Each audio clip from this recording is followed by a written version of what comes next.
ഈ തമിഴ്നാട്ടിൽ തിരഞ്ഞെടുപ്പ് നടന്നത്, അവിടെയും വലിയ തിരിച്ചടി ഉണ്ടായി.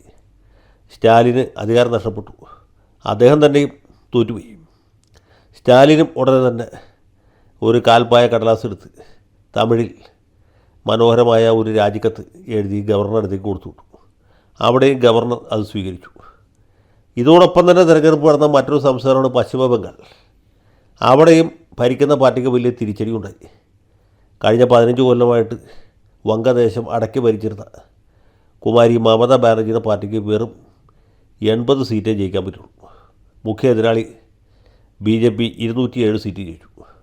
അപ്പോൾ ഏതാ കൂടുതൽ 207 ആണെന്നാണ് നമ്മളെയൊക്കെ ഈ പ്രൈമറി ക്ലാസ്സിൽ മാഷന്മാർ പഠിപ്പിച്ചിട്ടുള്ളത്.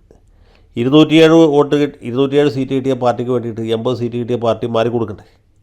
പക്ഷേ മാറാൻ തയ്യാറല്ല എന്നാണ് ബംഗാൾ മമത എന്ന അപരനാമത്തിൽ ആളുകൾ വിളിച്ച് ആക്ഷേപിക്കുന്ന കുമാരി മമതാ ബാനർജി തീരുമാനിച്ചിട്ടുള്ളത്.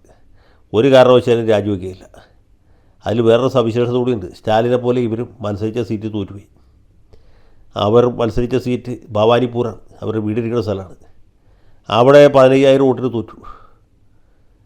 മുന്നണിക്ക് ഭൂരിപക്ഷം നഷ്ടപ്പെട്ടു, ഭരണക്കാനുള്ള മാൻഡേറ്റ് നഷ്ടപ്പെട്ടു. ഇനി ഒരു അധികാരവും ഇല്ല. രാജിക്കത്ത് എഴുതി കൊടുത്ത് പുറത്തു പോകാമെന്നുള്ളതാണ് മര്യാദ, ഭരണഘടനാപരമായ ഉത്തരവാദിത്വം. പക്ഷേ അവർ രാജിവെക്കാൻ തയ്യാറില്ല.